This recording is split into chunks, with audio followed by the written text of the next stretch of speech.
ang susunod na mahalin.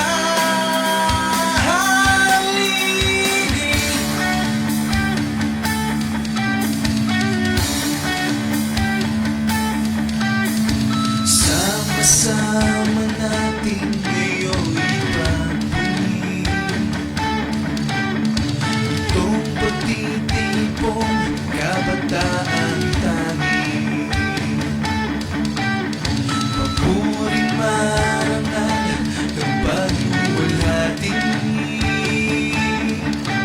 ibigay sa Diyos at banal na hari.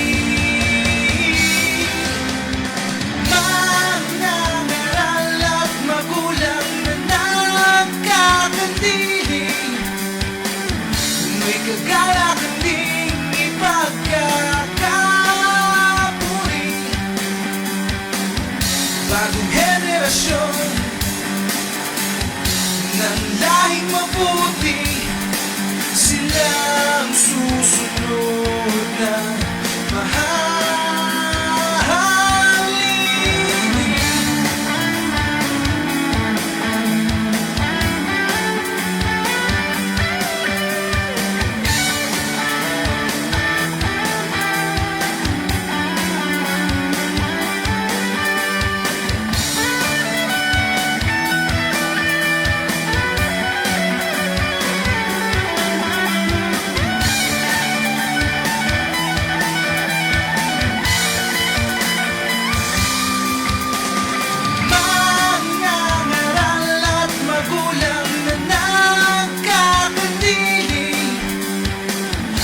Kagaya kanding ipagkakapuri, bagong henerasyon ng lahing mabuti, silang susunod na mahalin.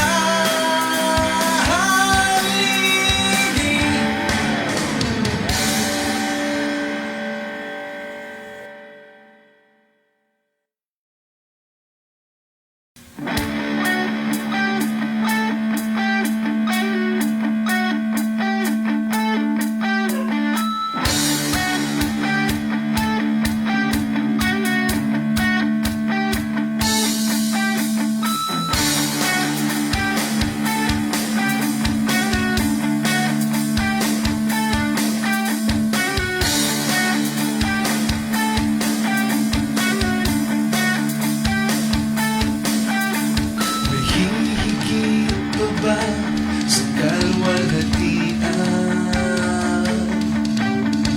nagkakatipong mga kabataan, masasayang puso na nag-aawitan, sa Diyos ng langit ay nahalan.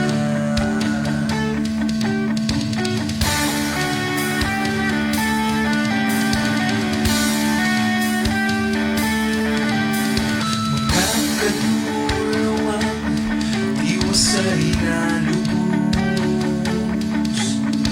sa kasaganaan munawang kaloob, espiritong mga aliw unang naloob, sa nagkakaisang mapayapa.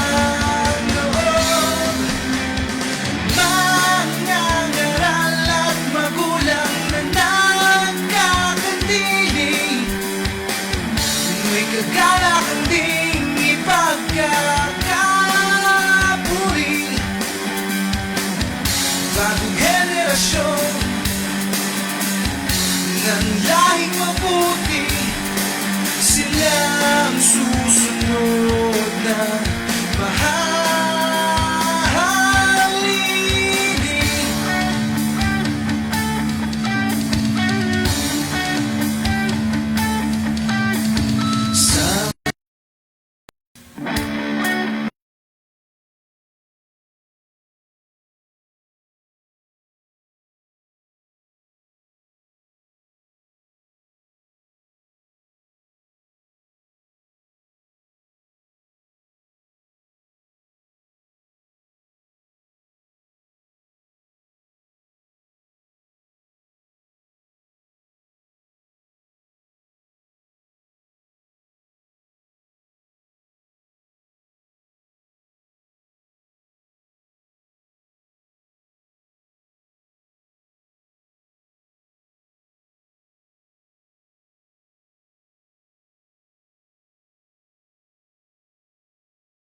naghahanap ng liwanag upang doon ay mag-aliw kapag kanyang nasumpungan. Kagalakay walang maliw, hindi na niya lilisanin kahit buhay ay makiting. Gamo-gamong may damdamin, ang liwanag ay marating. Malaong din binagabag ng salimuot na panimdim, mga dating kaugnayan na ang buhay ay sa dilim isinumpa sa sarili, di na gustong makapiling.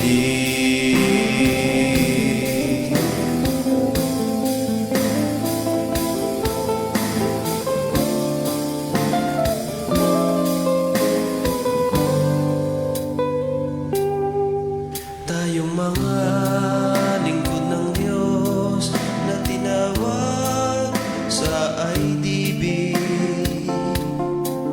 papayag bang padaig sa prinsipyo ng gamo-gamo sa liwanag ng katwiran? Nasa atin ang totoo, kamataya'y di rin hadlang sa ligayang naririto. Gamo-gamo may damdamin, ang liwanag ay marating. Malaong din binagabag ng salimuot na panimdim, mga dating kaugnayan na ang buhay ay sa dilim isinumpa sa sarili, di na gustong makapiling. Isinumpa sa sarili, di na gustong makapiling.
Ang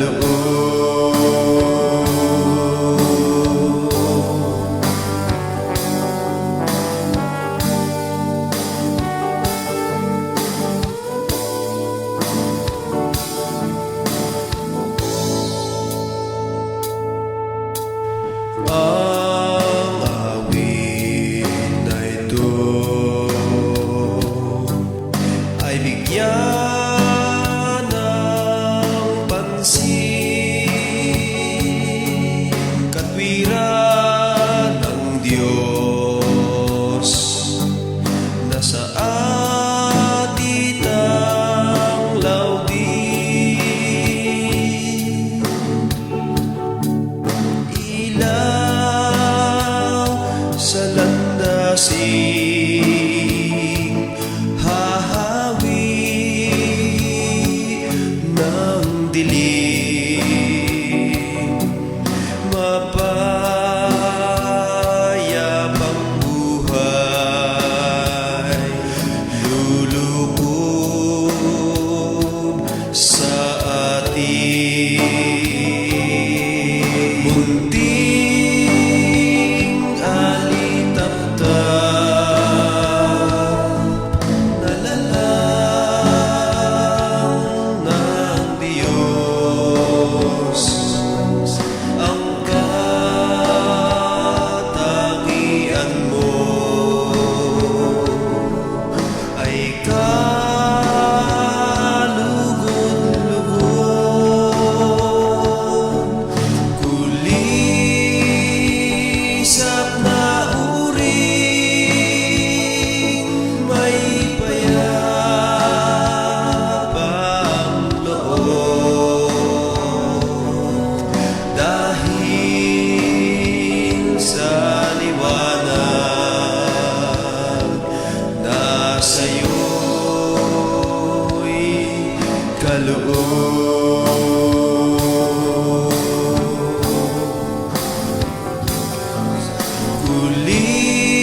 Kulisap na uring may payapang loob, dahil sa liwanag na sa'yo'y kaloob.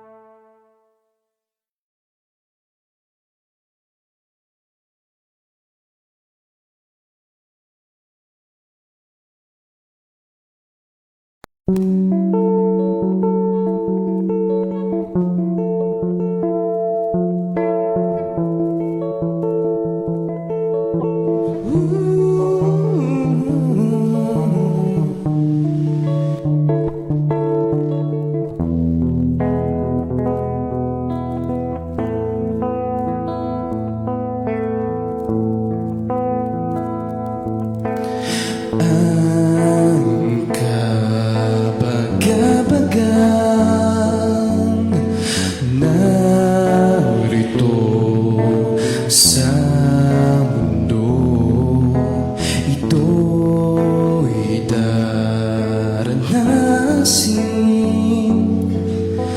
ng lahat ng tao. Ang katalagahay dapat mapagtanto, di maiiwasan ang pag-iral nito. Taong isinilang ng isang babae sa laman at dugo'y lipos ng pighati. Sa kaunting araw sila magsasabi na makapaglilinis ng kanyang sarili. Mundong pagkabag. Ito'y kaguluhan. Ang kaligaligay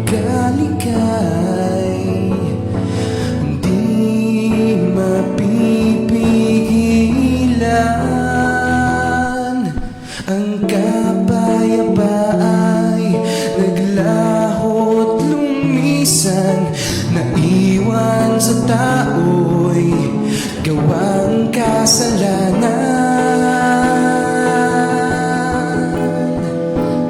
Taong isinilang ng isang babae sa laman at dugo'y lipos ng pighati. Sa kaunting araw, sino magsasabi na makapaglilinis ng kanyang sarili sa sinumang taong nais mag-unawa upang makaiwas sa mundong dalita. Ang kapanganakan, muli pagbabagong diwa, banal na bautismo ang ikapapayapa. Ang taong isinilang ng isang babae sa laman at dugo'y lipos ng pighati. Sa kaunting araw, sino magsasabi na makapaglilinis ng kanyang sarili?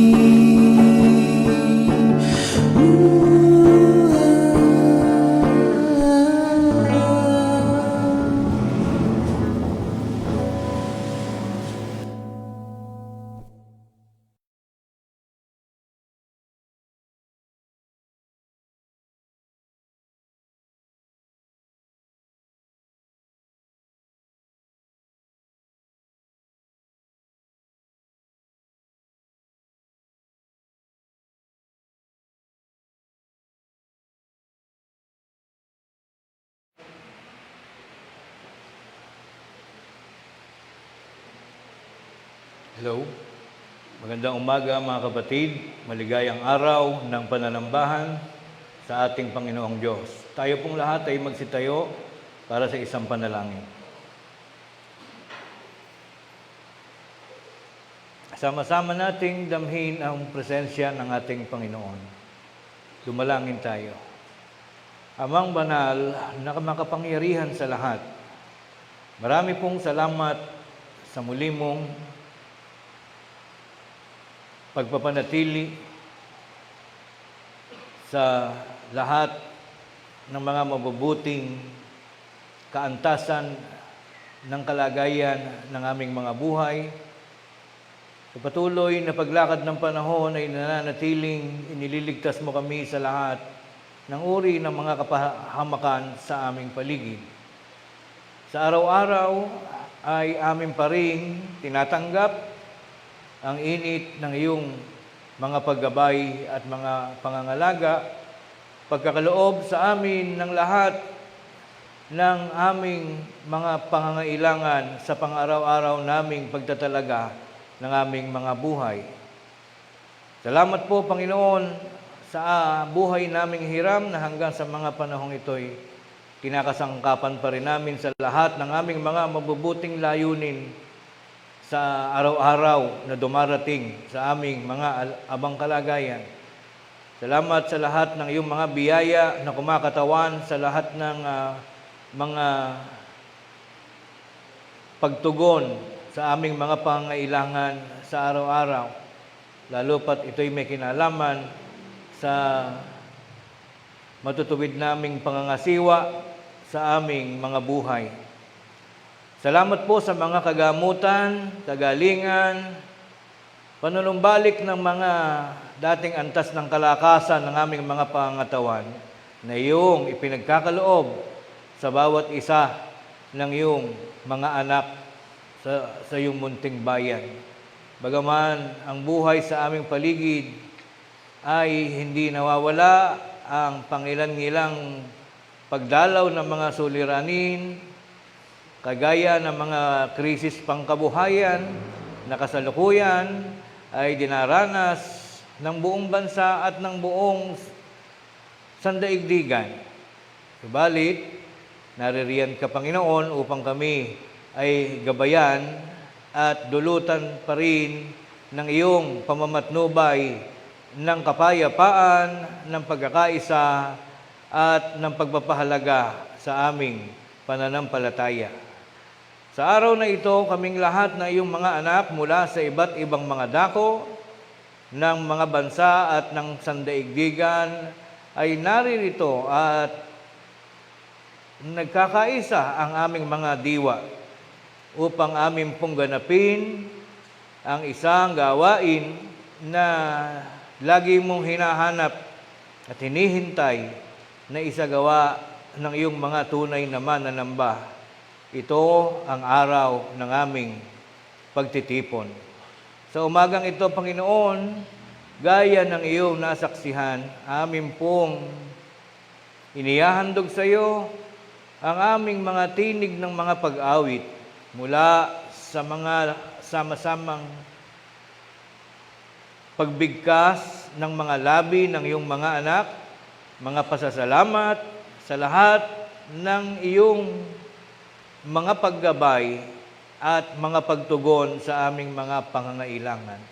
Umaasa kami, Panginoon, na isa ring magiging mabuting tanawin mula sa iyong dakong kinalalagyan, na kami ay patuloy mong matanaw na sa araw na ito, matapos ang paglipas ng isang linggong panahon, ay patuloy na naglalaan ng aming mga oras at ng aming mga pagpapahalaga upang aming simulan ang panibagong isang linggong araw ng may pag-ibig at ng may pagkilala sa iyong banal na kapangyarihan, upang sa araw na ito'y aming hilingin sa iyo ang iyong pamamatnubay, na kami ay muling haharap sa mga panibagong pagsubok ng aming mga buhay sa bagong isang linggong araw na aming haharapin.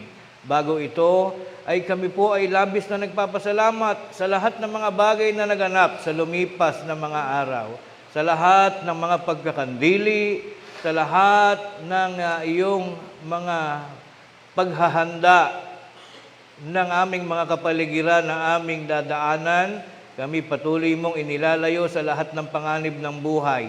At ngayon naman ay binibiyayaan mo rin kami ng pagkakataong makapakinig minsan pa ng mahalagang aralin na tunay na magtuturo sa amin ng marami pang mga unawa na nakapaloob sa mga pahina ng iyong mga banal na kasulatan. At ngayon ay aming maririnig sa pamamagitan ng pagtatalaga ng tungkulin ng iyong pinagkakatiwala ang mga mangangaral sa bawat lokal na pagsasagawaan ng aming pananambahan. Amin po sanang tanggapin ang iyong patuloy na paggabay at pamamatnubay hanggang sa aming maganap ang mahalagang gawain na inihahandog namin sa iyong banal na pangalan. Ama naming Diyos na makapangyarihan sa lahat, ang lahat ng ito'y muli naming pinasasalamatan sa iyong banal na pangalan at patuloy naming hinihiling sa pangalan ng aming tagapagligtas na si Kristo Jesus. Amen. Magsiupo po ang lahat, mga kapatid.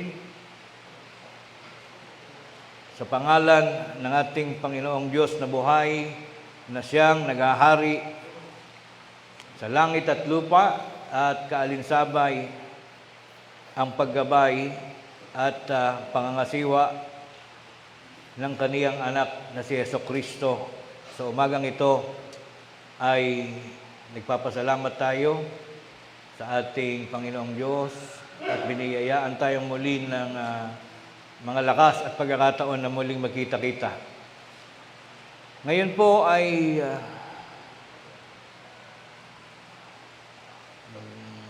pangalawang linggo na. Second Sunday, month of April 2026. Parang matatapos na naman ang panibagong buwan. Naalala ko nung nakaraang linggo ay sabi ko, pasimula na naman. Ngayon, pagka second Sunday, parang kalahati na agad eh. Kaya tunay naman na mabilis pong pinalilipas ng ating Panginoon ang mga mahalagang araw upang ating pong kasangkapanin sa ating mga mabubuting mga gawa. Bago tayo magsimula ng ating gampanin, nais kong banggitin ang mga kapatid na nagpapasalamat mula sa iba't ibang mga lokal, gaya ng aking babanggitin.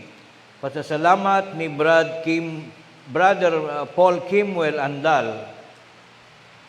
Naglalakip ng pasalamat dahil sa pagsapit ng kanyang kaarawan, April 12, 2026. Lakip din po ang mga kaligtasan na kanyang tinatanggap sa mga panahon ng kanyang hanap buhay, gayon din ang kalakasan at mga biyayang ibinibigay sa kanyang pamilya.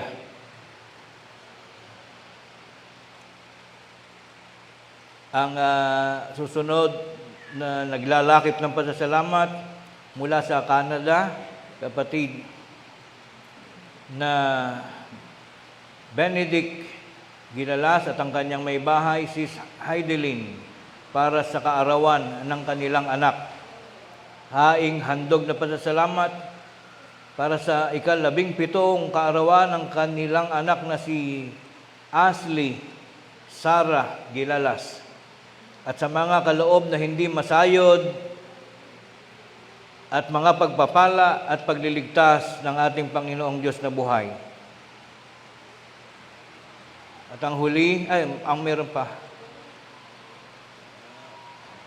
Mula sa lokal na Sampiro, pasasalamat sa liwanag ng katwiran na patuloy na pumapatnubay, kaya hindi sa mga pagpapala, kaligtasan, kalusugan, kalakipang pasasalamat sa pagsapit ng kaarawan ni na kapatid na Lovely Bernardo noong April 6, 2026. Mga nagpapasalamat, Brother Jeffrey Bernardo, Sister Lovely Bernardo, Brother Kib Marco Bernardo, Brother Keyo Bernardo, mula po sa lokal na Sampiro.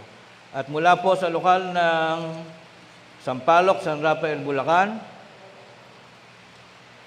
handog pasasalamat ni Brother Dan Luther Santiago Carandang dahil sa pagsapit ng kanyang kaarawan at sa mga biyayang kanyang natatanggap at sa kaligtasan sa araw na ito.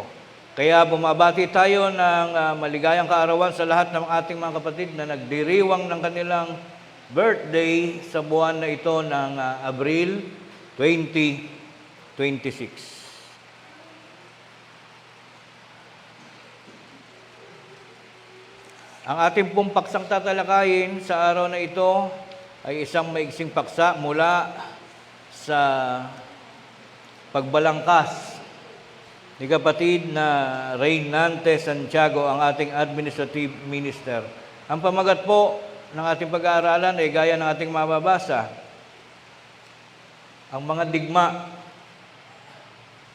war, yung pong gyera, yung mga bata, salot at gutom, at ang mga kaganapan ng patotoo ng hula bago mangyari ang katapusan ng sanlibutan. So ito pong pamagat na ito galing sa Biblia. Ito ay mahalagang pagkakataon na ating marinig, mababasa din ninyo ang mga usap-usapin, mahalagang kwento o istorya, kasaysayan na hindi po galing sa kung sino-sinong tao, Sa ating pang-araw-araw na buhay, marami po tayong source of information. Mayroong kwentong totoo, gaya nga nung unang panahon pa, mayroong mga tinatawag na pelikulang true to life story, mayroon namang fantasy, mayroong science fiction, iba't ibang klase po ng kasaysayan. Mayroong hindi totoo at mayroong totoo. Ngayon, dahil diyan sa iba't ibang mga pinagmumula ng impormasyon, ang tao po ngayon ay nagkakaroon ng stock knowledge na hindi mo naman nalaman kung totoo ba yung mga bagay na naiintindihan mo sa dami ng pinagmumulan ng impormasyon. Ang tawag doon noong unang panahon sa ibang mga kwento na walang basihan ay mga kwentong kutsero o mga kwentong barbero. Minsan mahirap ipaglaban yung akala mo'y totoo yung sayo, pero pag tinanong naman saan galing yung kwento na yan, wala ka rin namang maisip na matibay na impormasyon kung sino ang makapagpapatunay ng iyong kaalaman.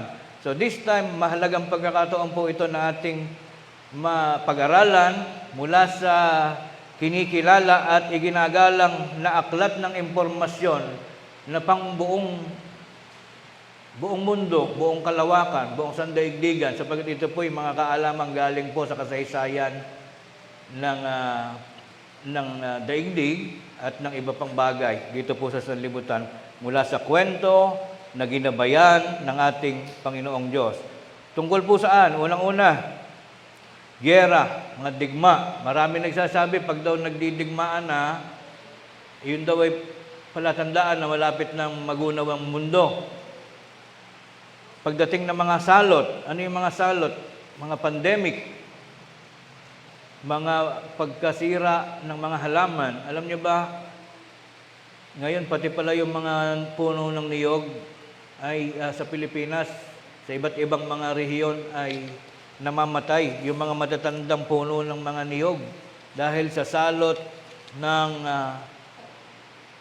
yung maliit na hayop, kalimutan ko tawag doon, mga uwang. Uwang yan ang tawag sa Katagalugan. Mapapansin nyo, lahat ng mga niyog sa paligid natin ay isa-isa nang nagkakandabuwal. Samantalang kasabay nating lumaki. Bata pa tayo, may puno na ng niyog.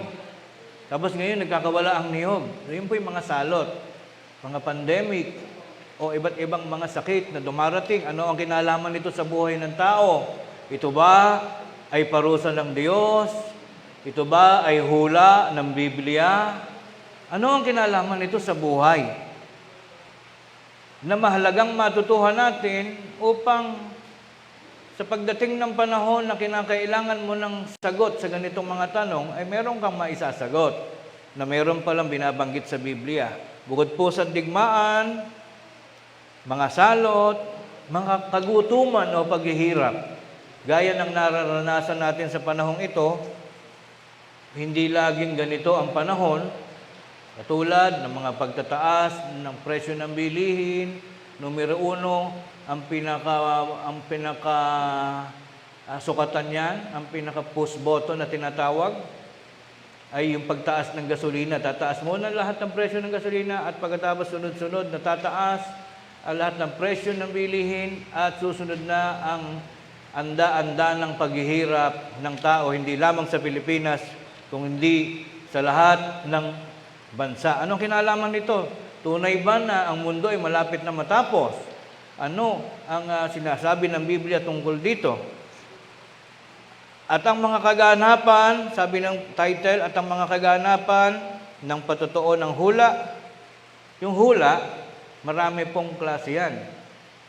Merong hula na walang basihan. Yung katulad po ng sa Quiapo, meron dong mga manghuhula na mayroong bolang kristal. Pahuhulaan. Ano ang aking kinabukasan? Nakikita ko anya yung buhay mo, yayaman ka, magkakaasawa ka ng inchik, at ikaw ay maghihirap, mayroong ganun-ganun po. Yun po yung fortune telling. Fortune, yung panghuhula tungkol sa darating na buhay. Yung iba naman, pag walang bolang kristal, ang hinahawakan yung kamay, titingnan yung guhit. Iyon po ay fortune telling. Pagka naman sa pagtataya o paghula sa panahon, iba naman po yun. Pagtataya ng panahon. Iba naman yung pag sa Biblia po ginamit yung salitang hula, ito po ay totohanan ng matinong hula. Ang tawag po dito ay prophesying. Kaya doon galing yung salitang prophet. Mga manghuhula, alagad ng Diyos, na biniyayaan ng Diyos ng kapangyarihan, na ikaw bilang propeta ka, ay makikita mo ang mga bagay na mangyayari sa hinaharap. Katulad ng mga isinulat ng ating mga propeta, Propeta Isaias, Propeta Jeremias, Propeta Ezra, at ng iba't iba pang mga propeta. So this time, iisa po ang iisa po ang meaning nun sa Tagalog. Fortune telling, yung panghuhula tungkol sa tayaan ng panahon, yun po ay hula din. Kaya katulad ng sinabi ko, yung prophecy, yung hula din po yun. Paminsan-minsan, pag Tagalog na usapan, nagkakahalo-halo na. Ngayon, mababasa natin dito yung hula. Matinong hula po yan, hula ng Biblia. Pag Biblia ang humula, hindi naman kasi lahat ng hula ay nagaganap na eh. Isa-isang magaganap yan, hindi natin alam kung kailan magaganap. Pero may maraming hula ang propeta na hindi ibig sabihin sinabi ni Isaias ay ito'y naganap na ba o kasalukuyan nagaganap o magaganap pa. Punong-puno po ng hula ang Biblia. Kaya simulan na po natin. Ano ang mahalagang concern? Kwento ng Biblia, mga hula na may kinalaman sa ating pangkasalukuyang buhay. Baka ito'y may aral na dala-dala, yung nararanasan ngayong pagkakagalitan ng bansa sa bansa, katulad ng ano po ba alam nyo? Sa Iran at Iraq at Israel, pag binasa mo sa Biblia, dati pa pala silang magkaaway. Umpisa pa lang ng kasaysayan ng mundo, nung binabasbasan pa lang ng Diyos, ang Israel ay may kalaban na sila, and even up to right now, sila pa rin yung magkagera sa Israel, saka yung kalapit bansa. Ngayon po ay iba na pangalan ng ano eh, nilista ko yun.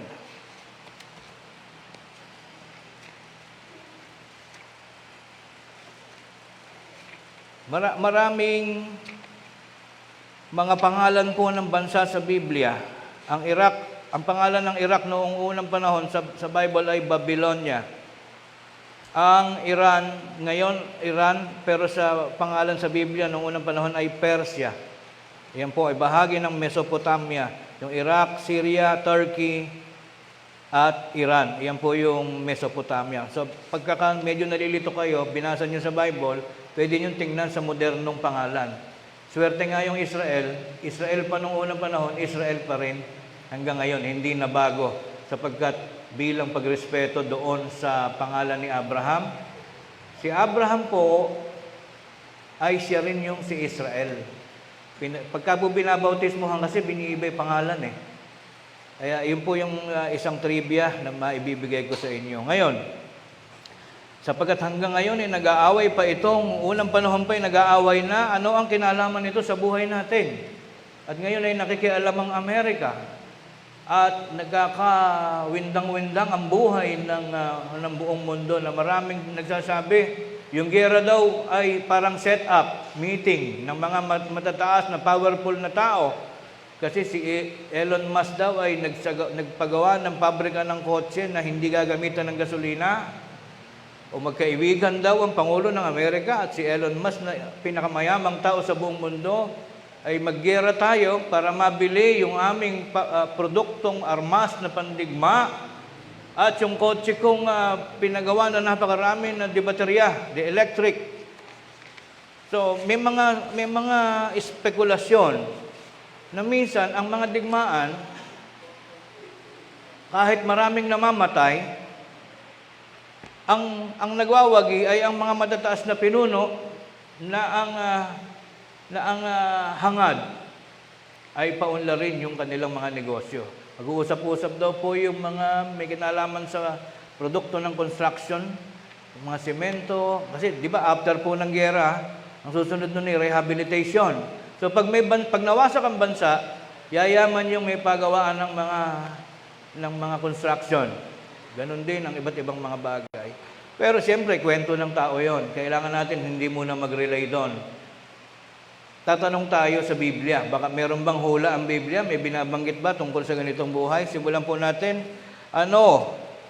May patotoo ba ang hula na magiging sa lahat na magiging kaganapan bago mangyari ang katapusan ng sanlibutan? Basahin po ninyo yung tanong. Mateo 24:3. Ano bang sinasabi?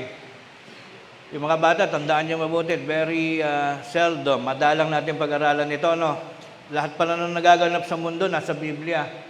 Samantalang siya ay nakaupo sa bundok ng mga olibo, ay nagsilapit sa kanya ng bukod ang mga alagad, yung 12 alagad, na nagsipagsabi, sabihin mo sa amin. Kausap nung 12 apostol si Kristo, sabihin mo sa amin kailan mangyayari ang mga bagay na ito. Ano ang magiging tanda ng iyong pagparito? Sabi kasi ni Kristo, mga kapatid, nung siya papaalis na, babalik na siya sa langit, di siyempre nagtanong yung 12 apostol, Panginoon, kailan ano mangyayari? Hindi ka na babalik? Iiwanan mo ba kami? Sabi ng Panginoong Jesucristo, huwag kayong mag-alala, babalik ako. Kailan ka babalik? Sabi ng mga apostol. May palatandaan na babalik ako. Sabi, kailan nga po yun? Paano namin malalaman na malapit na magwakas ang mundo? Sabagat pag bumalik si Kristo, ibig sabihin magwawakas na ang mundo. Yan sabi, makukulit siyempre parang tao din, parang tayo din. Kailan po mangyayari ang mga bagay na ito, ang iyong pagbalik? Ano ang magiging tanda ng iyong pagparito muli sa lupa? So, si Jesus Christ nasa langit. As of now. Hindi katulad ng paniniwala ng iba na taon-taon ay bumababa at pinapako na bawal kang maligo pag Biyernes sapagkat si Kristo raw ay patay. Hindi po taon-taon namamatay si Kristo.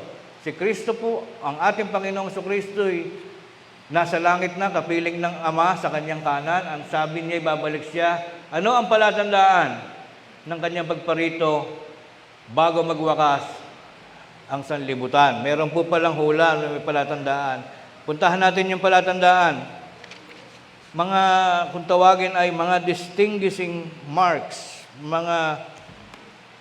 Ano yung makikita mo na parang ito na nga yung pagbalik ni Kristo. Pero minsan po nakakalito yan. Hindi natin sinasabing kami po na ministry manghuhula na rin. Ang propeta po, minsan lang yan nagkaroon ng propeta sa buhay ng tao.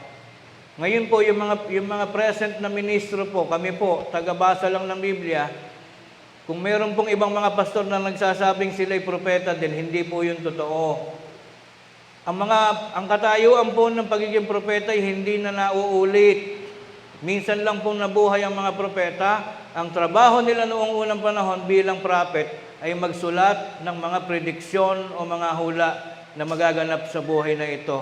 At yung lahat ng kanilang products, lahat ng kanilang mga write-ups ay pinagkukuha at isinulat sa Biblia, kinumpile. Ito na po yung product ng mga prophet. So there is no need. Sa panahon ngayon, hindi na kailangan ng propeta. Baka mamaya may mga pastor kayong kilala na nagpapatawag na sila ay propeta. Hindi po yun totoo. Yun po yung mga bulaang propeta. Kahit kami po, hindi po kami pwedeng tawaging propeta sapagkat hindi namin kayang palitan ang pagiging propeta ng mga naunang propeta. So let us go back to the topic. Ano yung hula ng propeta? Mateo 24:6. Una, makakarinig kayo ng mga digmaan. Yung mga bata, ngayon lang kayo nakabalita ng digmaan. Pero kami, yung mga lolo't lola ninyo, World War I, panahon ng Kastila, alam niyo ang Philippines ay sobrang napakalungkot ng kasaysayan. Kung ilang beses tayong inalipin ng ibang bansa. Nung una, Kastila, 300 years. Pagkatapos ng Kastila, ibinenta tayo ng Kastila sa Amerikano ng $2 million under doon sa kanilang usapin sa tinatawag na Treaty of Paris. Ibinenta tayo sa Amerikano ng $2 million. Malaking halaga na rin yun. After na maging pag-aari tayo ng American government, ay doon naman lumabas din yung parang pang-aabuso. Maraming mga pang-aabusong ayon sa kwento. Pero naniniwala tayo, hindi lahat ng pangit na pangyayari ay isinusulat sa libro. Dahil ang nagpapagawa ng libro sa bawat panahon ay kung sino yung may-ari ng gobyerno ng panahon na yon. So it is just normal. Nung panahon ng Amerikano, kung may sinulat na libro tungkol sa kasaysayan, walang lilitaw na pangit na kwento. Puro maganda. The American government introduced us the formal education. Noon na uso yung formal na edukasyon, mga high school, elementary, bagaman ko konti pa lang noon. Pero doon na uso ang eskwelahan. Ang eskwelahan ng panahon ng Kastila, nasa Maynila lang at sa iba-ibang kilalang syudad, yung mga universidad ng Pilipinas, Santo Tomas, yung Ateneo na yan. Pero yung mga pambarabarangay, Amerikano may dala niyan. So mga ilang, hindi naman umabot na 10 taon ng Amerikano, naawa sila sa Pilipinas, binigyan tayo ng tinatawag na Commonwealth era. Walang tumalo sa Amerikano, binigyan tayo ng kalayaang medyo makapamuhay ng sarili kay Manuel Quezon. Ayan, binabantayan din tayo ng Amerikano. E di medyo nakakabangon na tayo mula sa giyera, lumusob naman ang Hapon. Yung Hapon naman, 1954, napakaliit ng bansa ng Hapon. Subalit, ng panahon na yun, marami na silang nasakop until pati yung bansa natin ay sinakop na naman. So, naawa ang Amerikano. Kung ako man yung nagkamali sa pagkakasunod-sunod, I'm sorry. I can be corrected anytime. Kasi alam ko, niligtas ng Amerikano. Bumalik ang Amerikano, pinalayas na may Hapon. Tapos after noon, saka tayo pinalaya ng totally. Pero there was the time na inalipin din tayo ng Amerikano. So, mga ganun sunod-sunod. E di ngayon, tapos na yung Hapon, Amerikano, until dumating na itong ganitong buhay. Ang umalipin naman sa atin ay kapwa natin Pilipino. Kaya may mga panahon sa bawat gobyerno na may lumalabas na rebelde. New People's Army, Huk Balahap. Alam niyo po, ang New People's Army, sa lahat ng gobyerno, sila'y laban. Kaya sila naging New Peoples because they are another group of new people na separate sa government. Only this time, this kind of government na ang NPA ay naging kasagpi ng gobyerno. They are no longer new because they are pro-government. Tingnan nyo lahat ng party list at mga NPA, kasagpi na ng gobyerno. Baka daw sa maleta. Espekulasyon yun. Hindi ko po alam yun. So sabi dito, magkakagera. Ang mga alingaungaw ng mga digmaan, ingatan ninyo na huwag kayong magulumihanan sapagkat kinakailangan ito'y mangyari. Ngunit, datapwat hindi pa ang wakas. So yung sinasabi ng ibang pastor, magyagera na, magwawakas na mundo. Sabi sa Biblia, huwag kayong matakot. Kailangan lang talaga magyera ang ibang bansa, laban sa bansa.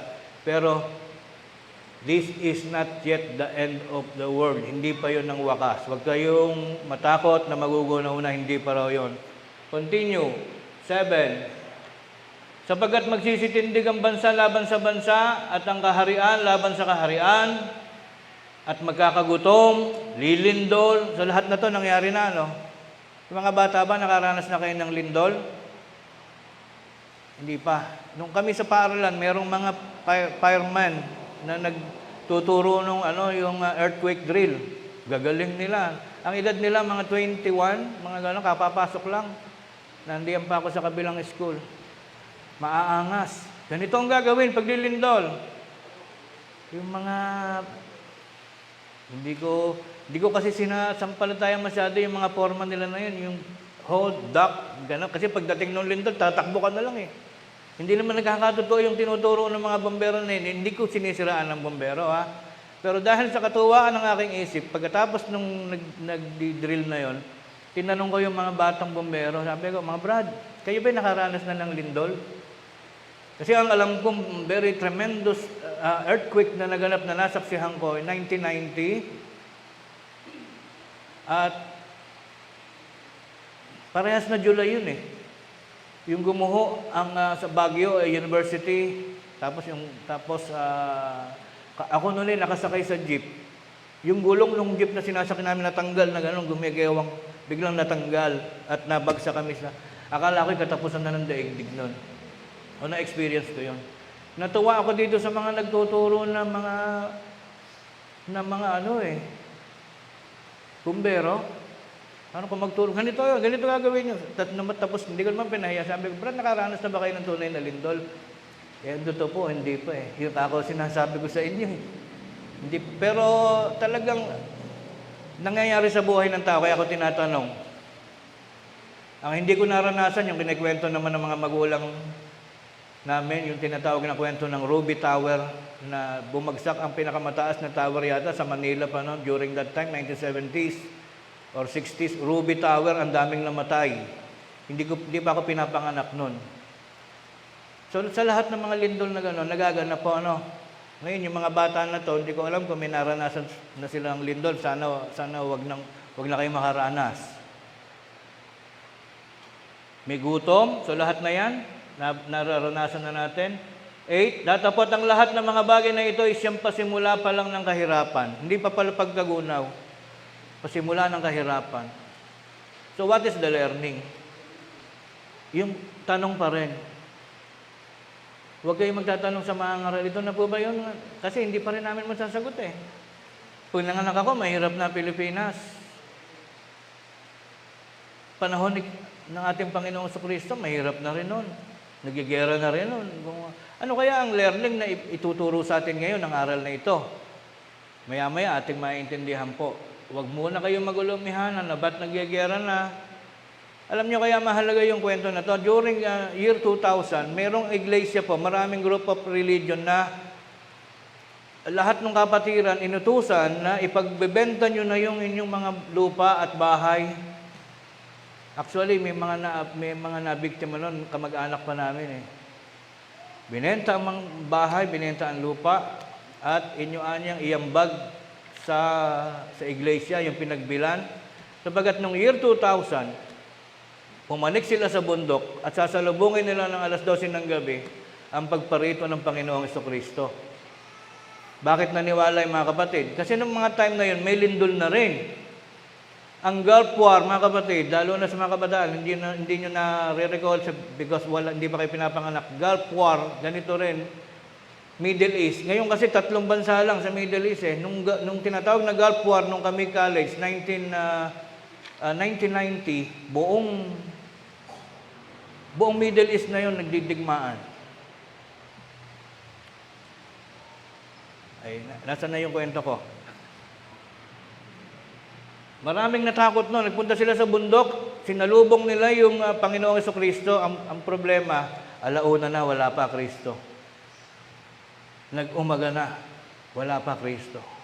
Totoo po yan. Search nyo sa YouTube mamaya, anong mga religion yung pati po ang Jehovah's Witness na biktima niyan. I-search nyo para hindi naman ako nagmumukhang si Mr. Kutsero lang na nagkukwento. Pati maraming Protestant. Alam nyo nangyari, alas 4 na ng umaga, wala pa ang Kristo. Nung alas 6, nagdeklara sila, victory! Salamat Panginoon, hindi mo tinuloy. Tuwan-tuwa ang mga tao dahil hindi nagunaw. Ganon mag-twist ng plot yung mga pastor na loko-loko. Palpak na, umokay pa. Di palakpakan na may mga tao. Pag uwi sa bahay, bigla nilang na-realize, oops, wala na pala tayong bahay. Oops, wala na pala tayong lupa. Naibigay na natin sa pangasiwaan. Sabi ng pangasiwaan, mula ngayon kayo magiging masagana sapagkat ang inyong kayamanan ay pinagkaloob nyo sa simbahan. Parang gobyerno ngayon, wala nang nagawa eh. Nangangamba raw na baka hindi maituloy ang mga nasimulan. Pag hindi ka nag-init ng punong tenga. So, ito yung kwento ha. Lalo na yung mga bata, magkakaroon kayo ng learning about ano yung nakasulat sa Biblia at ano yung nagaganap sa tunay na buhay. Next, sa Lucas 21:9, ano naman po ang ating mababasa tungkol sa giyera at iba pang mga bagay. Pagka kayo nakakarinig daw ng mga digmaan, mga kaguluhan, tulad po yung mga long time old story, ang mga Muslim at Kristiyano, noong unang panahon pa hanggang ngayon, hindi po talaga nagkakasundo yan. because they both claiming na sila ang una sa Pilipinas. Marami din naman kwento. Totoo naman kung sa istorya, di ba, sino ba lumaban kay Magellan? Di ba sila Lapu-Lapu, Sultan Kudarat? Because it so happened na during that time, doon talaga bumaba sa Mactan yung Kastila. And we need to obey that. Doon talaga galing. So sila yung talagang mapapalaban. Sa Maynila naman meron din dyan, kaso Muslim din. Sila Dato Sulaiman, Dato sa may Ampuno ng Tondo, Manila. Mga Muslim din yun eh. So yung kwento ng sino ang dapat maghari sa Pilipinas, it is a long story, old story until now hindi talaga magkakasundo ang Muslim at Kristiyano because ang Biblia nila magkaiba din.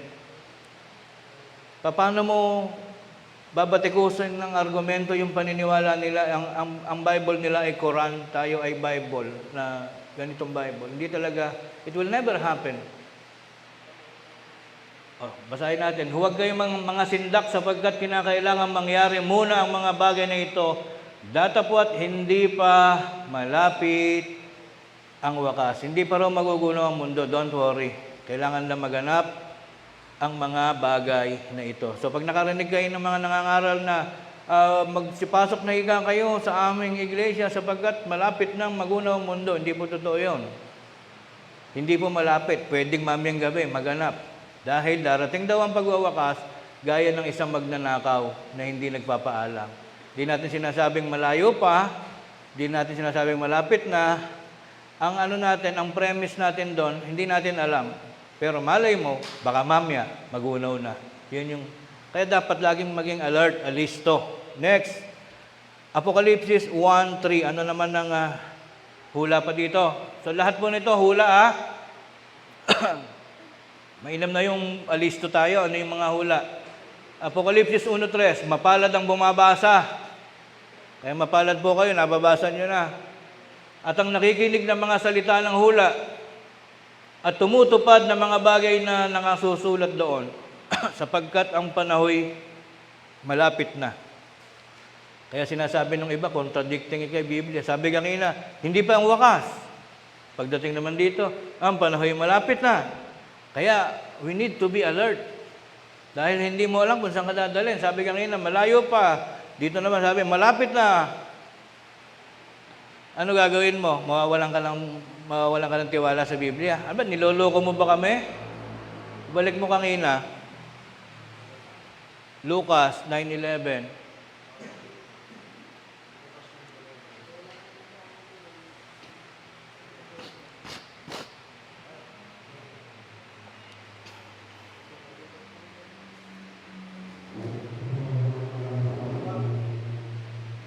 Nabasa na ba natin yan? Yung 9. Dapat hindi pa malapit ang wakas. Hindi pa raw malapit. 10, basahin natin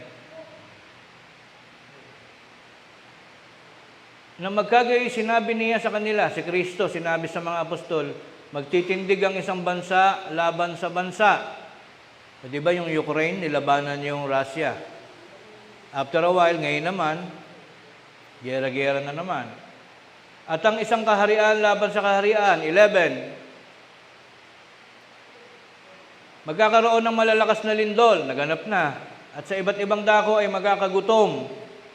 Noong panahon namin, college kami, nagkakagutom sa Ethiopia, sa Mindanao. Ngayon, tayo na nagugutom. Magkakasalot at magkakaroon ng mga bagay na kakilakilabot, nag-pandemic, ng mga dakilang tanda mula sa langit. Pero matatakot ba tayo? Sabi kanina, hindi pa iyon ang wakas. Ngayon tayo babalik dun sa Apokalipsis 1:3. Bilisan na natin, marami pa pala. Kanina, malayo pa raw, pero ngayon naman ay malapit na. So magugulo tayo. Ano magiging desisyon natin? Kailangan lang maging alisto. Magaling mangusap ang Biblia.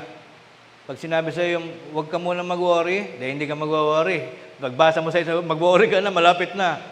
Paano gagawin mo? Patatagan lang yan, mga kapatid. Next, Apokalipsis 6:8. Tumingin ako at narito ang isang kabayong maputla. Pinaka mahirap unawain po, Apokalipsis. Para siyang panaginip. Napakaraming meaning. Pero nakakatuwa at nakakapagpasaya ng puso na basahin. Meron daw kabayong maputla.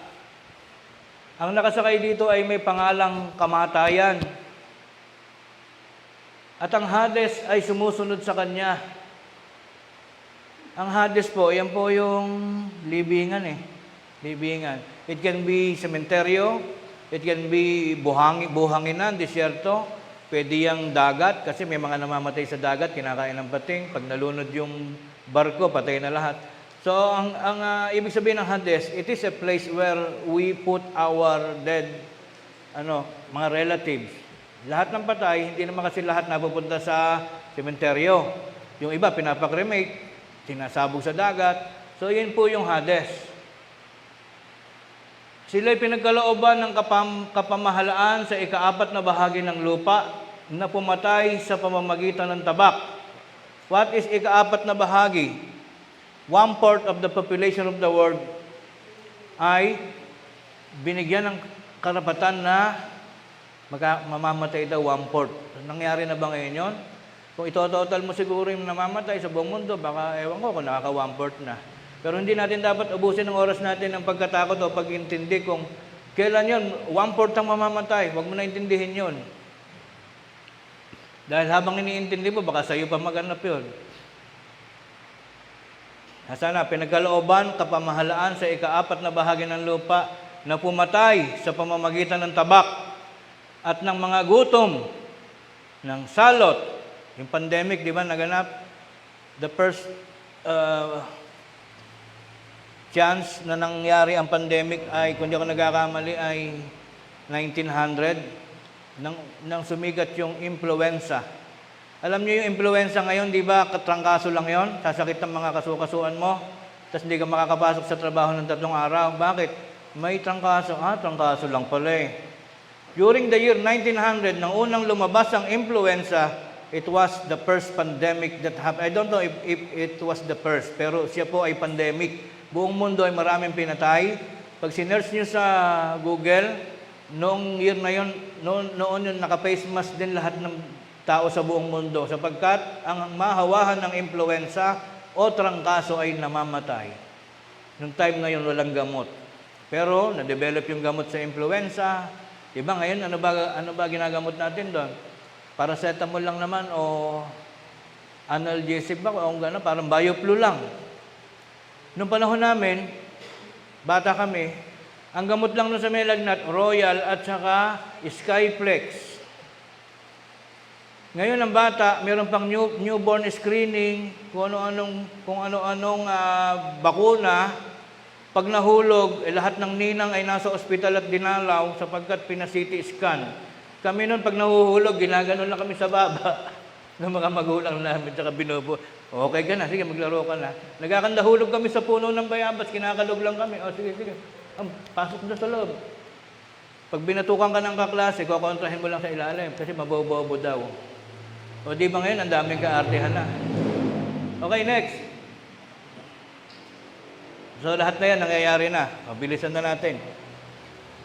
Ano ngayon ang epekto sa buhay ng tao ng mga nararanasan nating kahirapan? Mahalagang maintindihan natin kasi yung iba, pag naghihirap na, tanggapin ko na lang na mahirap. Hindi na ako magsisikap kasi siguro mga 2 years na lang magugunaw na ang mundo. Yung ganun, yung iba yung ayaw nang magsikap dahil magugunaw na ang mundo. Yun kaya ang dapat na maging aksyon natin. Basahin natin ano ang epekto sa buhay at pag-iisip ng tao ng mga kahirapang nagaganap sa daigdig. Tayo ba'y talagang isinumpa? May kinalaman ba ito sa sinasabi ng Biblia? Basahin natin, Mateo 24:12. Let us learn. At dahil sa pagsagana ng katampalasanan, what is katampalasanan? Yung mga kawalang-galang sa Diyos. Yung mga kasamaang nagaganap sa paligid, katampalasanan ng tawag doon, mga krimen.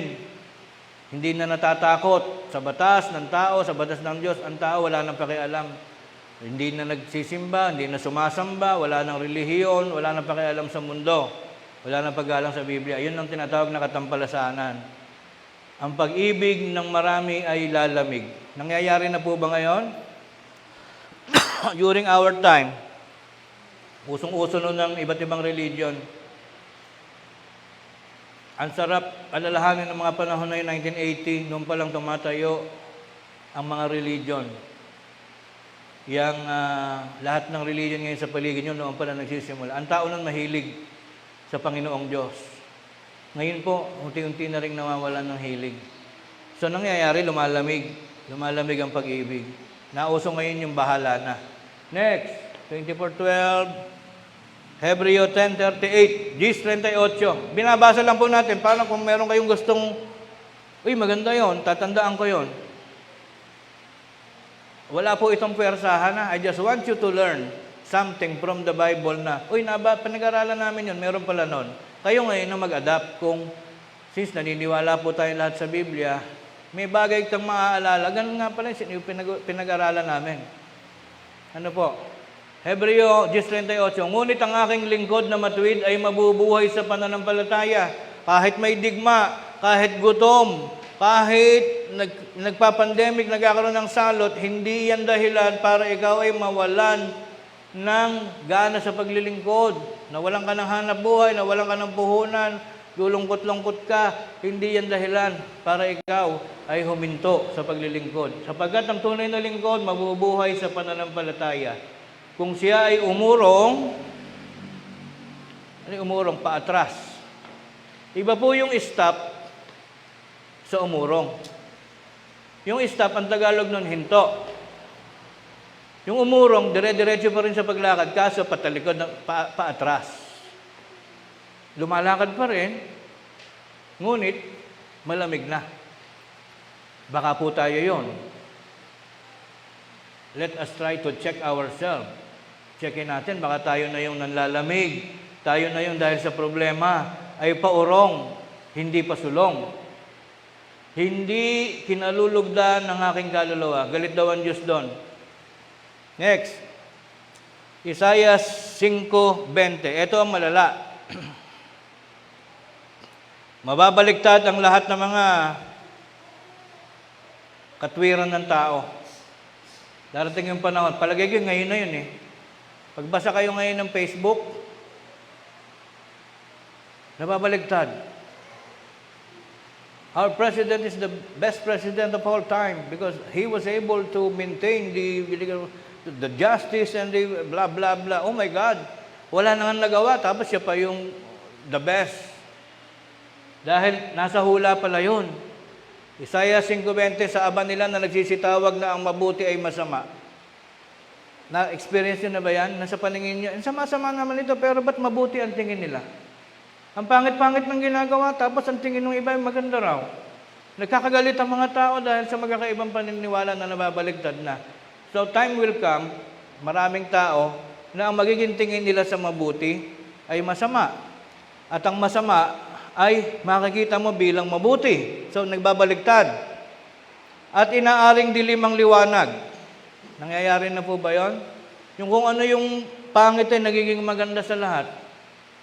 Yung mali ay siya pa yung sumisikat, siya pang nagiging tama. Ang liwanag at ang dilim na inaaring mapait ang matamis. Nangyayari na ba yon sa inyong buhay, personally, o sa ating observation, sa paligid, nababaligtad na pangyayari? Yung mali ay nagiging tama, yung tama ay nagiging mali. At ang matamis ay nagiging mapait. Hula yan ni Propeta Isaias. It may happen anytime. Baka ngayon nangyayari na yan. O kung nangyari na, sana huwag na maganap ulit. Pero sabi sa Biblia, lahat ng pangyayari nag-iikot-ikot lang. Ang nangyari na ay mangyayari pa rin at nangyayari na. Ano pa ang hula pa? Masarap bumasa ng, ito naman, masisiraan ng ulo ang mga tao. Nangyayari na kaya ito? Isaiah 5:20, ito na nga, nababalintuna. At ang pinakadulo, peak point ng pagiging baligtad na ang isip ng tao, panaghoy, 4:10.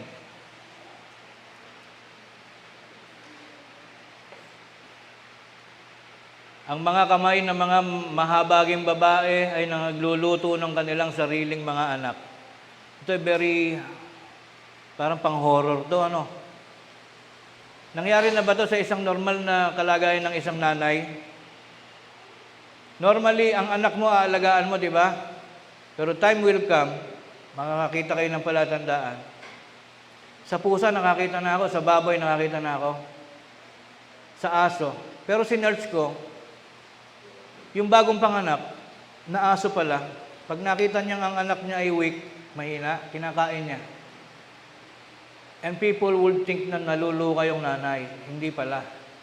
Ang principle ng nanay, hindi niya hayaang mabulok, ituring na basura yung kanyang anak na mabubulok sa ibang lugar o kakainin ng another aso.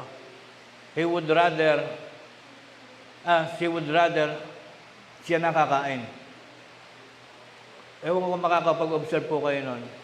Yung pusa, akala natin naluluka, kinakain yung anak. Pag naamoy niya na mahina, siya na mismo kakain. Kasi, ang naisip niya, nilabas niya yon. So, saan galing to? Galing sa loob. Ipapaloob niya yon uli sa kanya. Akala niya yung katawan niya, cabinet. Yung mahal niyang anak, pinapaloob niya uli, kaya kinakain. Sa tao, hindi siya normal. Walang taong kumakain ng anak. Eh dito sabi, time will come na ang isang ina, maluluka, nagluluto ng sariling mga anak. Let us say, hindi ito mangyayari literally. Maybe in other way. Ang isang ina, makikipag-awayan sa sariling anak, makikipagdemandahan, demandahan ng lupa, magmumurahan sa barangay. Naka-experience na ako noon. Dahil ako po ay 3 taong naging justice ng barangay na illegal. Kasi kami mga teacher, bawal ma-appoint. Eh, ang requirement ng panahon na yon, dapat daw ma-appoint na justice ay magandang lalaki. Eh, nag-survey po ng buong barangay, walang nakakuha, kaya ako po napilitan. Pero, nakaka-experience po ako noon mag-iina. Nag-aagawan ng asawa, nagmumurahan mag-ina. So, ito yung possible na nangyayari din sa iba't ibang lugar, pero sana po wag mangyari sa atin. Dahil pag yun nangyari, talagang wala nang aasahan. So, ito ay mga revelasyon na mga palatandaan na these things should not happen in our own household. Yan ay palatandaan. Ay, naluluka na pala kami pagka, anak, nag-away tayo kanina, di ba napansin? Yan yung sinasabi nung paksa natin na maluluka na ang mundo pag mag-ina. Ay, ang sabi dito, pinaka-worst. Bago mo ba mailuto yung anak mo, hindi mo ba muna papatayin? Nakakita, nagluto, buhay. Kahit buhay mo yung niluto, patay din yun mamaya. So, ang end topic doon, isa kang kriminal na ina, inaway mo yung puso mo, minaltrato mo sarili mong anak, pwedeng hindi ito literal na niluto. Nagaga ka. Ganon yun. Things that are not possible to happen, biglang nangyari. Mag-ina, nagkaroon ng problema. Parang ganito na yon. So yung mga magmamagulang diyan na nagkakagalit ng paunti-unti, ingat-ingat, baka magkaganito. Hindi po naman po niluto eh. Minura ko lang po. Huwag nang intayin yung maglutuan. Yun lang mag-away, mawalan ng respeto sa isa't isa. Eh babae lang naman po, tatay naman ako eh. Huwag na tayo makulit. Hindi ko mo binanggit dito ay babae eh, nanay lang ang pangyayarihan. Kailangan maging tayo ha, maging matalino. Ano pa? Ang mga naging kanilang pagkain sa pagkapahamak ng anak na babae ng aking bayan. So malawak to ha. Tayo na mag-internalize. Kailan natin maa-adapt yung ganitong problema? Ito ay problema ng pamilya. Huwag mangyayari. Meron na ba dito magkapamilya nagkakaproblema? Baka magkalutuan dyan. Luto. Pwede itong eleksyon. Saan lugar yung naglalaban-laban magkakamag-anak? Sa Makati, mga binay to binay, magkalaban, mayor. Sa Ildefonso, maglololo, magpipinsan, magkakalaban, naglulutuan. Diba? Pwedeng ganon. So maraming implikasyon, maraming definisyon na pwedeng maglalaro sa isip mo. Pero isa lang ang totoo, hindi natin alam kung ano ang ibig sabihin yan. Pero it is about the relationship of each member of the family.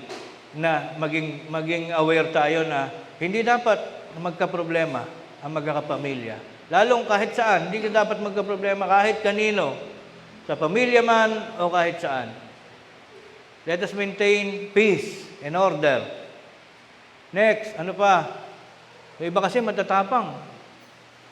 Kahit na lang sino inaway. Tingnan nyo kapangit ngayon ng kalagayan ng Pilipino sa Pilipino. May hula kasi. Diba? Supposedly, panahon ng giyera ng Kastila, Pilipino. Bago ang isipin ay ipaglaban ng bansa mula sa kalabang Kastila, sino nagpatayan? Si Aguinaldo at si Bonifacio. Dahil power struggle, nag-uunahan ng pagiging leader, pinapatay ni Aguinaldo ang sariling kapwa Pilipino, Andres Bonifacio. Hindi ako nagre-raise ng kampi-kampihan. Sa Cavite, hindi ko pwedeng sabihan yon. Kasi meron doon lugar na kila Berdoroy, hello po, si Aguinaldo sikat doon. Yung pangalan ng barangay nila, kaibigan ni Aguinaldo. So, hindi ko pwedeng magkwento doon na, si Aguinaldo ay walang nga. Pero, saka ko na lang sasabihin yon. Yung istorya ang nagsasabi, di ba? Sino pa pinapatay niya? General Luna. Pinapatay din niya. And that is the story of Filipino. Puro tayo, ewan ko ba kung paano sasabihin mo saan. Ang Pilipino ay luko-luko. Sa halip na isipin mo yung kapakanan ng bansa mo, tingnan nyo ngayon ang mga labanan ng paghahati, nagmumurahan. Ang BBM at ang sabi, mga didilis, mga bangag, mga ganun. Di ba? Parehas na Pilipino. Nakakalungkot.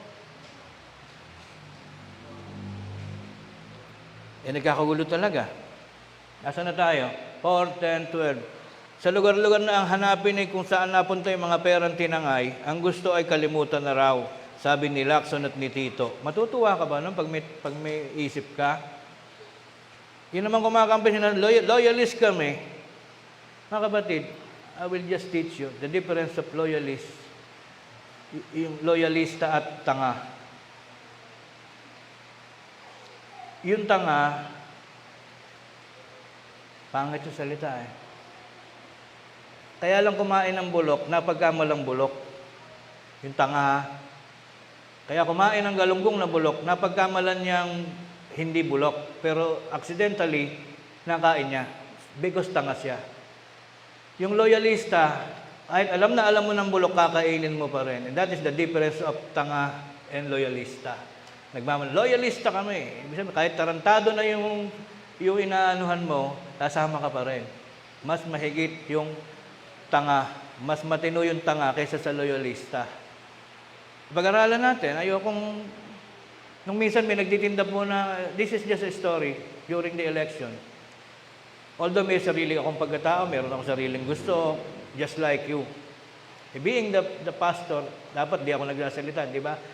Marupok talaga eh. May nagtitinda ng pakwan doon sa Bustos. Bibili ako ng feeds ng hito kasi in our place, walang ganong nagtitinda rito during that time. Yung nagtitinda ng pakwan, nakakulay pink, nakaganon kompleto kasi may nagdaan na nangangampanya. It was the battle between the pink and the green and the red. Yung nagpapakwan, naka-pink. Lahat, uniform. Tabi ng bilihan ng feeds. Tapos walang bumibili sa kanya. Bumili ko. Sabi ko, Brad, pag negosyante ka at mahalaga sa iyong kamita, huwag kang magdadala ng kulay. Bakit po? Mula sa araw na ito, mula umaga hanggang hapon, walang bibili sa iyo maka-berde at makapula. Tandaan mo yan. Ganun po kaya? Nung hindi pa ako umaalis, tinatanggal na yun. Sabi ko, kung gusto mo maubos ang tinda mo, tanggalin mo yung suot mo, brother. Ako, kaya lang ako bibili sa iyo, kailangan ko ng pakwan. Pero yung ibang bibili, lilipat sa iba. Dapat pag may negosyo ka, huwag kang magkukulay. Diba? Ewan ko kung tama yun. Hindi ka dapat pagka negosyante ka kasi hindi ka bibilan. Hindi ka bibilan. Kaya nga ngayon hindi pinagsasalita sa ano tawag dito? sa mga formal presentation or interview si Auntie Claire. Kasi supposedly, the function of the presidential spokesperson, kailangan pang ano ka, pang all the way ka, sa lahat ng kulay, mabait ka. Magandang hapon po sa lahat. Pinapaalam po ng ating opisina na magkakaroon po ng kagiat na pagtaas po ng gasolina dahilan po sa nagaganap na krisis. Lahat ng kulay, tatanggapin ka. Ay, ang bait naman nun. Smooth na smooth ng ano. Lahat ng naging presidente, puro gano'n, mababait. Pagdating dito kay Auntie Claire, parang palengkera. Diba? Yung tinuturo ko, ako ang ano, ako kumakagat. Pasensya na po, ako'y tao lamang. So, let us end up the story. Sukdulan, nasira na ulo, yung nanay, niluto yung anak. Huling talata na po tayo, huling mga kaganapan. Paano tayo ngayon na nabasa nating lahat yan? Ano gagawin natin ngayon? Nagyagera na, nagugutom. Isa pa, in addition, nung mga panahong elementary kami, natutuhan namin na ang sukatan ng taong matino ang buhay dapat ay kumakain ng 3 beses sa isang araw. Natuto kami niyan. Kaya pag nag-almusal lang kami at walang tanghalian, sa hapon, malungkot kami dahil ang buhay namin mahirap. Hindi matino ang aming buhay. 2 beses lang kaming kumain. And there was some point of time, there were days na 1 beses ka lang kakain, almusal lang, dahil walang trabaho si tatay, no tanghalian, no hapunan. Ang lungkot ng buhay ng isang pamilya. Pero ngayon, i-search nyo pala,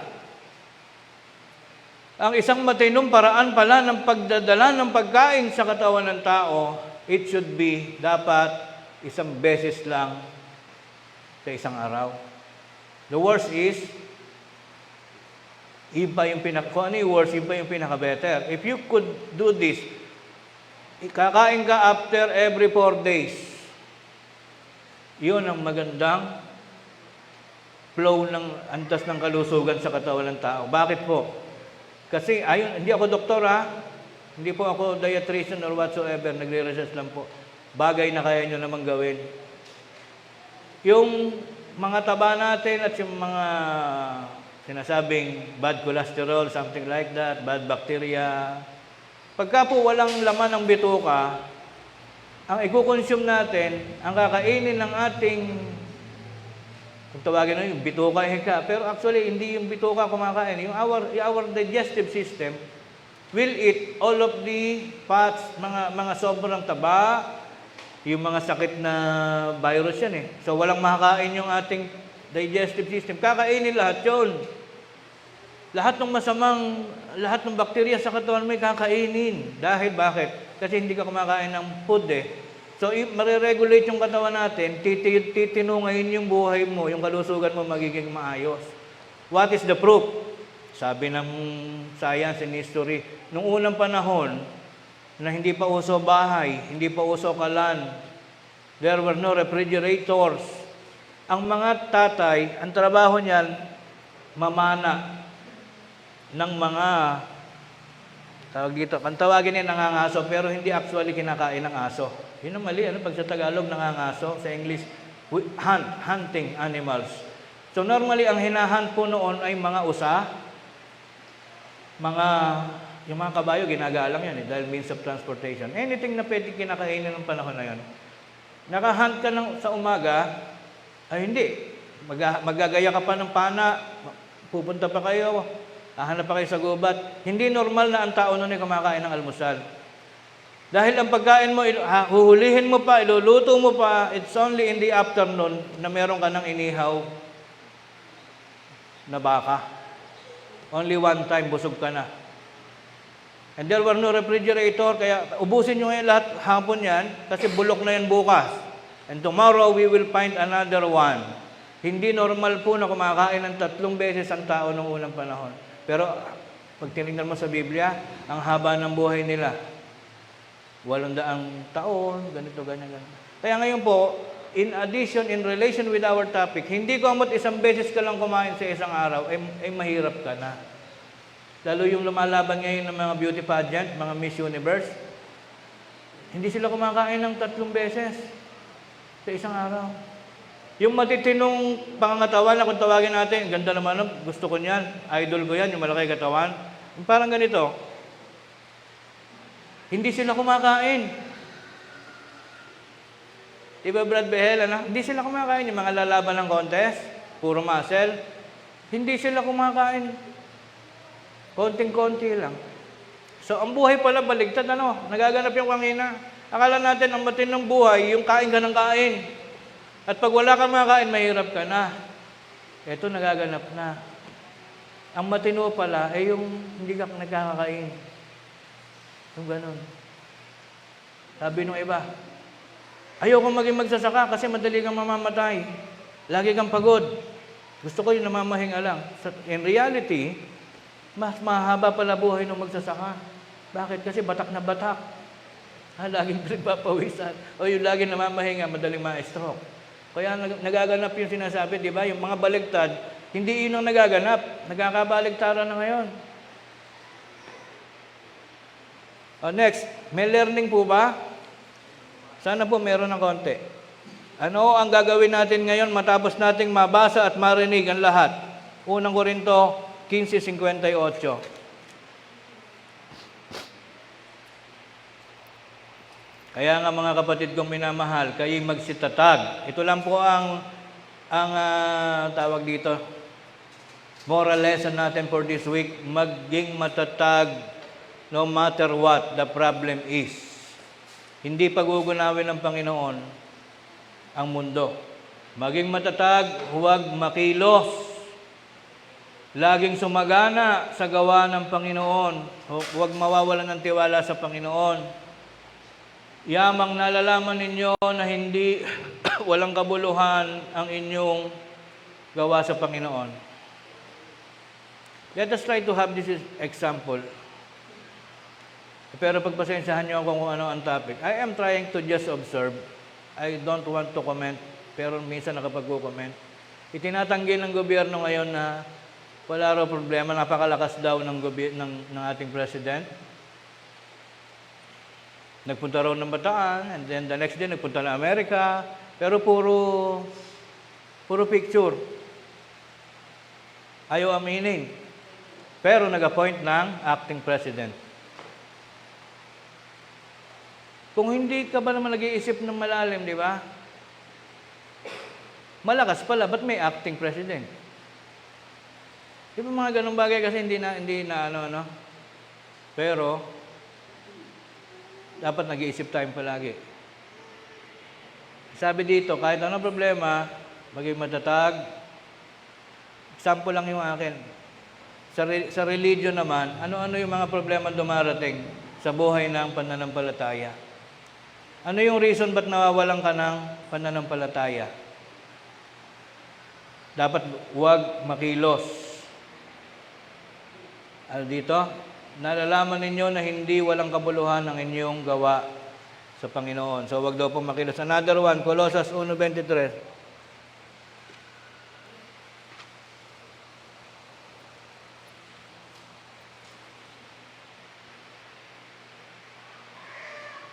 Kung tunay na kayo'y namamalagi sa pananampalataya, nababaon, matitibay, at hindi nakikilos sa pag-asa sa Ebanghelyo na inyong narinig. Unang-una, yung paniniwala sa Biblia, huwag mawawala sa atin. Kahit ngayon bata, hanggang sa tumanda ka. Dahil hindi naman ikaw ang gumawa sa sarili mo eh. Kahit gaano ka pa katalino, hindi mo maiaalis kung katotohanan na hindi mo alam kung sino ba gumawa sa'yo. Kailangan mo sumuko na may gumawa sa'yo. Dahil kung hindi mo nasasagot yan, hindi ako naniniwala sa Diyos. Walang gumawa sa akin. Luko-luko. Mapupunta ka ba sa mundo kung walang gumawa sa iyo? Hanggat hindi ka sumusuko sa Panginoon na siya gumawa sa iyo, hindi titino ang buhay mo. Mananatili kang luko-luko. We need to admit, may gumawa sa atin. May gumawa sa atin. Huwag kang makikilos doon, maniwala ka sa Ebanghelyo. Gaya ng naikwento ko, sabi ng iba, hindi naman totoo yung Biblia, gawa lang ng tao. Yung mga nagsasabi na yon, katulad ko rin, takot sumakay sa aeroplano. Kahapon, tumadagundong ang turbulence. Ayoko ng biyahe na gabi kasi hindi ko makita yung labas. Pag araw, nakikita mo, nakakalibang yung mga alapaap eh. My point is, you need to believe in somebody na nag-create ng eroplano, na pinapatnubayan ng Panginoong Diyos. Mabubuhay ang tiwala mo sa Panginoong Diyos pag nagtuturbulence yung eroplano. Kung totoo po ang Panginoon, sana ipamatnubay mo po na huwag bumagsak ito. Sapagkat in 100 flights, it happens na one eroplano ay bumabagsak. Pag natapat pa sa iyo yun. Matututo kang manampalataya kahit sa ibon. Kung ibon man ang gumawa ng daigdig, sumasampalataya ako sa iyo, huwag mong hahayaang bumagsak ang eroplano. Nakakatakot.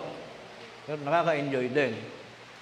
Yung mga nagsasabing maniniwala ka sa Biblia dahil gawa lang ng tao yan. Bakit pag eroplano, gawa ng tao, napipilitan kang manampalataya na hindi babagsak yan? Amen? Panginoon, di babagsak to, no? Di ba? Subukan ninyo. Ay lalo pa kung mga 12 hours ang Brad Jamil, 2 days ang biyahe mo. Liit ng ganon. Sa nervyos, ang iyong paa. Mayayabang lang iba, gawa ka ng tao yan eh. Sino gagawa ng Biblia? Alam namang gawin ng kalabaw yun. Tao din talaga gagawa nun sa bulong ng Diyos. So maniwala po tayo sa Biblia. Nilalang, silong na langit, na dito akong si Pablo ay ginawang ministro. Last, huling talata, Roma 1:17.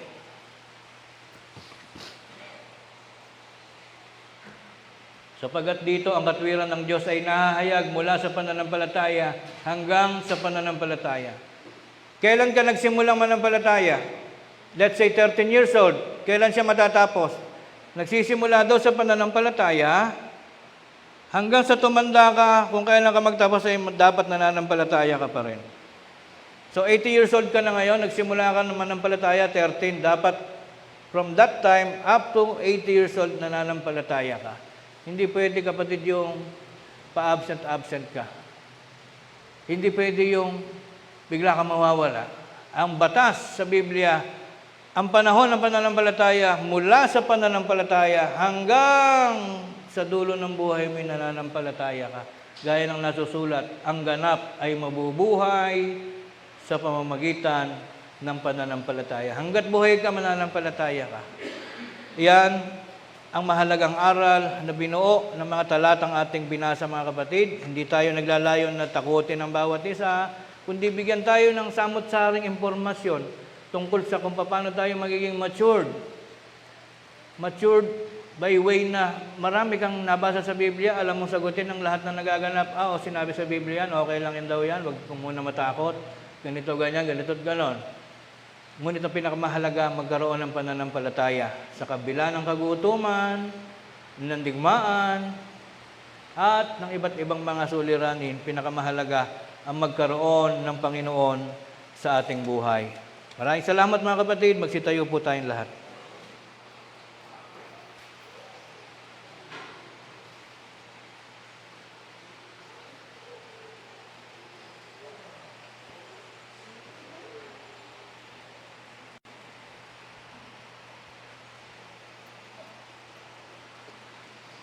Panginoon naming Diyos, amang makapangyarihan sa lahat, marami pong salamat sa mahalagang araw na ito na pinuspos ng iyong banal na pagpapala. Salamat sa mga kaligtasan, sa lahat ng iyong mga katugunan sa amin pong mga panalangin. Salamat po sa aral na nahayag ngayon sa aming mga harapan at tunay po itong nagtuturo sa amin ng napakaraming mga halagang unawa at mga katugunan sa aming buhay. Ngayon po ay kami nagtatapos, nagpapasalamat kami sa mga pagkakataong ito. At patnubayan mo po nawa kaming lahat, patnubayan mo po ang lahat ng mga kapatid na naglakip ng pasasalamat mula sa iba't ibang mga dako. Ipamatnubay mo sa amin ang mga mabubuti at mga ligtas na paligid sa buong isang linggong araw na aming lalakaran. At iyo pong marapatin na patuloy na magsigaling ang lahat ng mga kapatirang dumaranas ng mga pagkakasakit at paminsan-minsang pagdating ng mga suliranin sa buhay. Iyo po sanang ipatanggap ang mga paghihilom ng sugat, ang mga pagdating ng kaligayahan at kasiyahan sa mga pusong nalulumbay, mga kagamutan muli sa mga katawang nagdaramdam o ng lulupaypay. Bigyan mo kami ng pag-asa sa buhay, Panginoon, sa pamamagitan ng tulong ng iyong anak na si Jesus. Amin pong itong pinasasalamatan sa iyong pangalan at patuloy na hinihiling sa pangalan ng aming tagapagligtas na si Kristo Jesus. Amen. Sa mga dako ng nagpapasalamat, kayo po ay tumindig at inyo pong tanggapin ang basbas ng pagpapala ng ating Panginoon.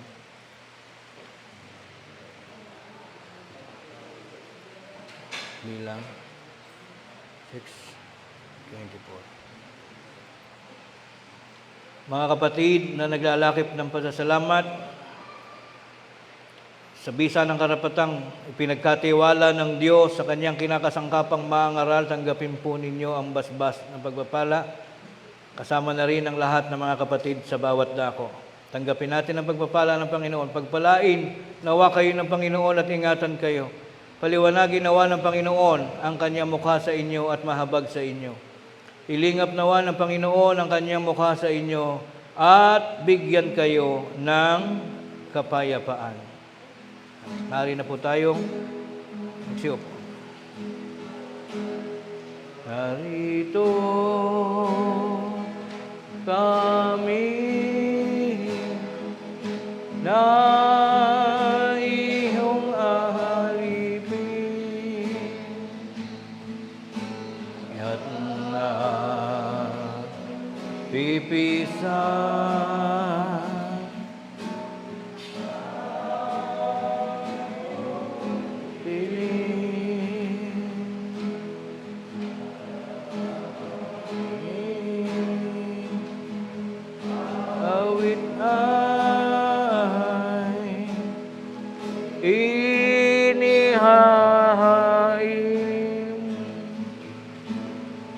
sana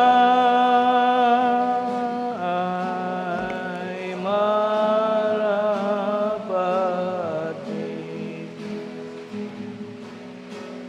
Banal na handog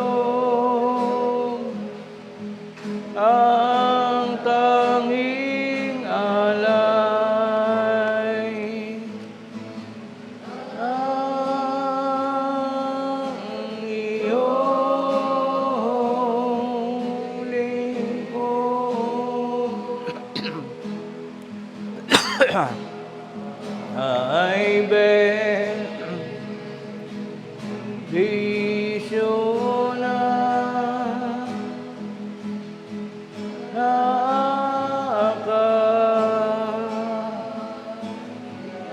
yan ang kaloob,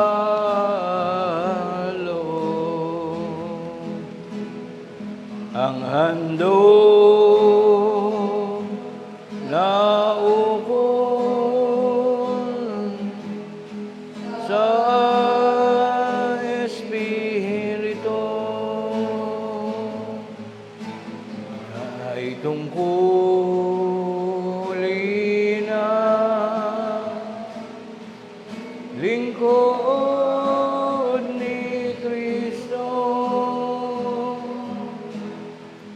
upang ipahayag ang Ebanghelyo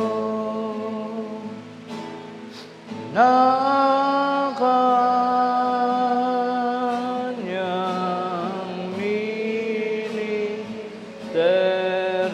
magsitayo po tayo muli, mga kapatid. Panginoon aming Diyos, amang makapangyarihan sa lahat, naririto po, amang banal, ang isa sa mahalagang bunga ng aming mga tapat na pananampalataya, ang salaping handog na ngayon po'y sama-samang tinatalaga, ipinagkakaloob ng iyong mga anak na bagaman aming nababatid na hindi man ikaw ang siyang tuwirang gagamit ng salaping handog na ito ay amin pa rin inihahandog sa iyo, Panginoon. Pinapangarap ng iyong mga anak na ito nawa ay magsilbing isang samyong kalugod-lugod na ngayon ay makararating sa iyong dakong sinapupunan upang ito'y maghatid ng karagdagang kapurihan at kaluguran sa banal mo pong pangalan. Iyo po sanang basbasan pahintulutan na ang salaping ito ay magamit ng iyong pangasiwaan sa pagtataguyod ng pagtustos sa lahat ng pangangailangan ng mga proyekto ng Iglesia, gaya ng mga pagawain, mga pagtulong sa mga kapatid mula sa iba't ibang mga kadahilanan, at magamit ang salaping ito ng iyong mga mangangaral sa mga panahon na sila'y naghahatid ng iyong mga aral at mga salita, mga katwiran, mula sa lahat ng dako o lokal na kinaroroonan ng mga alipin mong tagapakinig sa tuwing sumasapit ang mga araw na mga pananambahan. Iyo pong ipamatnubay, pahintulutan na ang salaping ito ay magamit din ng Iglesia sa mga gawaing patuloy na pagmumulan ng ikatatawag pansin pa ng ilan pa naming mga kaibigan at mga kapwa na gaya namin. Sila'y makasama namin sa loob ng iyong Iglesia na nagtitiwala, nananampalataya sa iyong banal na aral. Ama naming Diyos na makapangyarihan sa lahat, ang lahat ng ito, ang banal na mga handog na pinagsikapang tipunin ng iyong mga anak, ay ipinagkakatiwala namin sa iyong Iglesia sa pamamagitan ng kaalaman ng aming tagapagligtas na si Kristo Jesus. Amen. Mga kapatid, awitin natin ang Doxologia. Ang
At ngayon, sa bisa ng karapatang minsang ipinagkatiwala ng Diyos sa Kanyang kinakasangkapang mangangaral, naway tanggapin natin ang walang hanggang pag-ibig ng Diyos Amang sumasa mga langit, at nawa ang Kanyang biyaya at pagliligtas sa pakikilakip ng Kanyang banal na Espiritu ang siyang patuloy pa rin maghari sa ating mga buhay mula ngayon at magpakailan paman.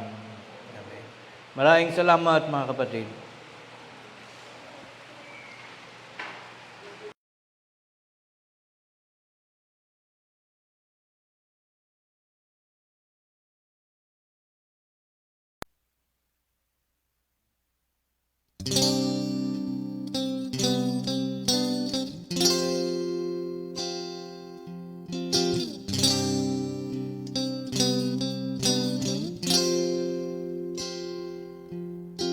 Ngayon'y tanging araw ng aming paglapit upang alayan ng papuring awit sa puso'y nagbuhat, malamios na himig, aring kalukuran ng iyong pandinig.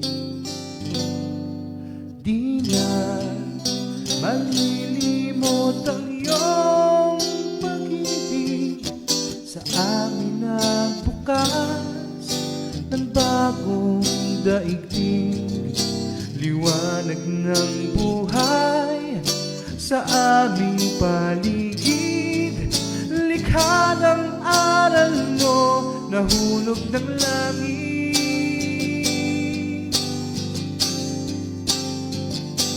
Salamat o Diyos sa iyong pagpapala, kagandahang loob mo'y balong ng biyaya. Hinango mo kami sa burak ng sumpa na pinapaging banal ng iyong salita.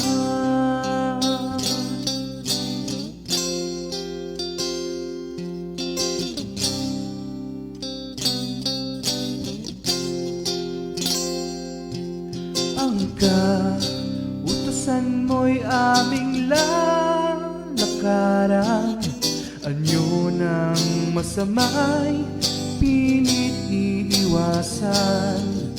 Kahapong iniway, di na babalikan, na ang hahanaping gawang kabanalan. Ang aming dalangin, kami ay tulungan na maipagwagi, sumpang binitawan sa siping ng hapis at kapighatian.